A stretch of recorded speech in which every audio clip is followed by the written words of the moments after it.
ஏழேல கிராமத்து குடிசையிலே கொஞ்ச காலம் தங்கி பாருளே கூரையின் ஓட்டை வீரி செல்வழி நட்சத்திரம் எண்டி பாருளே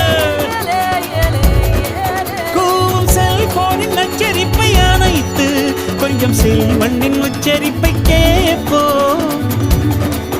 வெறும் காலில் செருப்பின்று நடந்து மண்ணோடு பேசிக்கொண்டு போவோம் மழலைகள் ஆவோ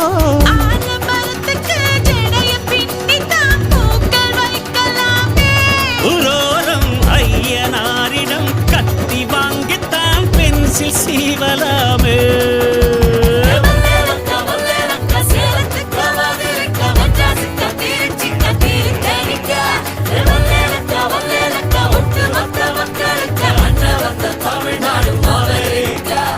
காவிரி யாரும் கை குத்தல் அரிசியும் மறந்து போக